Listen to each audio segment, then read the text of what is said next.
Nabi dan Rasul dalam Islam yang wajib diketahui dan diimani dimulai dari Nabi Adam AS hingga Nabi Muhammad SAW yang diutus Allah Subhanahu wa Ta'ala untuk membimbing umat manusia ke jalan kebenaran.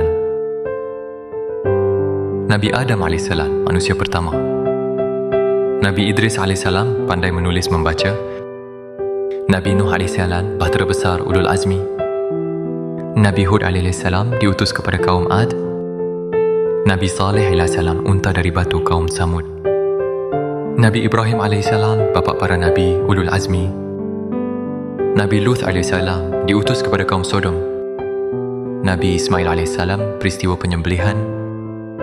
Nabi Ishaq AS, putra Ibrahim. Nabi Yaqub AS, putra Ishaq. Nabi Yusuf AS diberi kelebihan tafsir mimpi. Nabi Ayub AS, contoh kesabaran tertinggi. Nabi Shu'aib AS diutus kepada kaum Madian. Nabi Musa AS, tongkat jadi ular kitab Taurat ulul azmi. Nabi Harun AS, pendamping Musa. Nabi Zulkifli AS, pemimpin yang sabar. Nabi Daud AS, pemilik kitab Zabur. Nabi Sulaiman AS, raja dengan mukjizat mengerti bahasa hewan.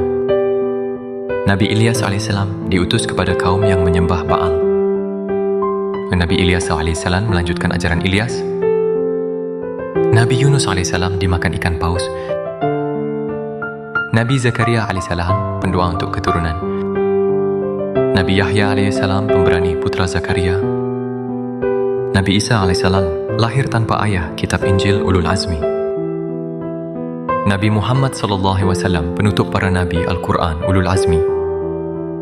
Sebagian dari mereka masuk dalam golongan ulul azmi, yaitu nabi yang memiliki keteguhan hati luar biasa. Nabi Nuh, Ibrahim, Musa, Isa dan Muhammad SAW.